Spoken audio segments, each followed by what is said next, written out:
मणिपुर के वॉयलेंस के बारे में आपको तो पता ही होगा कि काफी टाइम से वहां पर वॉयलेंस चल रहा है और ये लगभग हम बात करें तो 21 महीने पहले से ही वहां पर वॉयलेंस चल रहा है। लेकिन अभी रिसेंटली क्या होता है कि वहां के जो सीएम है बीरेंद्र सिंह वो इस्तीफा दे देते हैं और वहां पर राष्ट्रपति शासन भी लगा दिया जाता है।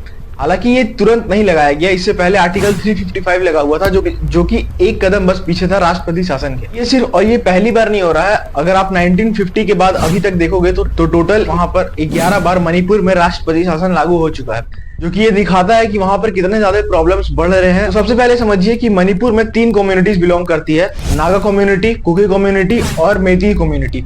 तो अभी रिसेंटली क्या होता है कि वहां के मेती ग्रुप्स के कुछ लोग जो है वो पुलिस स्टेशन और सिक्योरिटी से कुछ आर्म्स चुरा लेते हैं, जिस सिलसिले में एक ऑडियो भी लीक होता है जिसमें ये बताया जाता है कि जो वहाँ के चीफ मिनिस्टर है बीरेंद्र सिंह, जो कि खुद एक मेटी है, वो ये चीज होने देते हैं। तो यहाँ से मेनली स्टार्ट होता है अभी रिसेंट का प्रॉब्लम। तो जो अभी वहाँ की रूलिंग गवर्नमेंट है बीजेपी, उसके पास रास्ते क्या बचते हैं? पहला कि वो नागा कम्युनिटी के लोग को अभी चीफ मिनिस्टर बना दे, क्योंकि अभी नागा कम्युनिटी के लोग न्यूट्रल है, ये अभी वॉयलेंस का हिस्सा नहीं है। हालांकि अगर आप कुछ टाइम पहले जाओगे तो ये भी वॉयलेंस का हिस्सा थे, लेकिन अभी प्रेजेंट टाइम पे ये वॉयलेंस का हिस्सा नहीं है। और अगर आप देखोगे तो नागा कम्युनिटी के लोग पहले भी चीफ मिनिस्टर रह चुके हैं मणिपुर के, जैसे ऋषि यांग किसिंग। और इवन अगर आप अभी देखोगे तो बीजेपी के पास 8 एमएलए है जो कि नागा कम्युनिटी से है।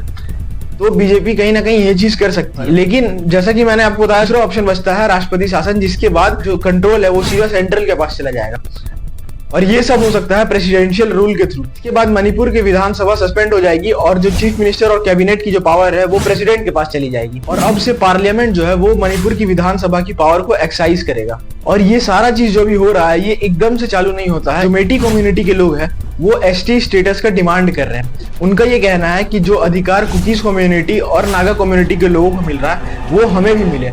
इस जगह पे आप मणिपुर को ज्योग्राफिकली अगर वॉच करोगे, मणिपुर के जो बीच वाला हिस्सा है जो कि एक कटोरे के शेप में है, उसे हम इम्फाल वैली कहते हैं। तो वहां पर मेटी कम्युनिटी के लोग रहते हैं और चारों तरफ से जो वो हिली एरिया से घिरा हुआ है, तो उस हिली एरिया में नागा और कुकी कम्युनिटी के लोग रहते हैं। तो मेती कम्युनिटी के लोगों का ये कहना है कि हमें गवर्नमेंट ये राइट दे कि हम भी हिली एरियाज में जमीन खरीद सके और वहां रह सके। लेकिन कुकी कम्युनिटी के लोगों को ये डर था कि अगर ऐसा होता है तो हमारे जॉब्स और जमीन हाथ से जा सकते हैं। लेकिन उसके बाद उतना कुछ होता नहीं। लेकिन 2023 में मणिपुर कोर्ट जो है वो ये चीज अनाउंस करता है कि गवर्नमेंट को इस चीज पे विचार करना चाहिए और इस चीज को सीरियसली लेना चाहिए। और ठीक इसके बाद मई 2023 में वॉयलेंस बढ़ जाता है। तो बात है 3 मई 2023 की, जो चौरा चांदपुर है वहां पर मेतीस कम्युनिटी के लोग जो है वो पीसफुल मार्च कर रहे थे और वही मार्च कन्वर्ट हो गया एक वॉयलेंस में और उस टाइम से लेकर के अभी तक यहाँ पर वॉयलेंस जारी है। हाँ, लेकिन ये वॉयलेंस कभी रुक रहा है फिर बढ़ जा रहा है, लेकिन वॉयलेंस हो रहा है। अब बात को थोड़ा डिटेल में समझिए। जो वहाँ का 10% एरिया है, जो मैंने कहा बीच वाला शेप है, जो इम्फाल वैली है, वहाँ पर मेती कम्युनिटी के लोग रहते हैं जिनका पॉपुलेशन मणिपुर में 53% है और बाकी का 90% जो एरिया बचता है, जो हिली एरिया चारों तरफ है,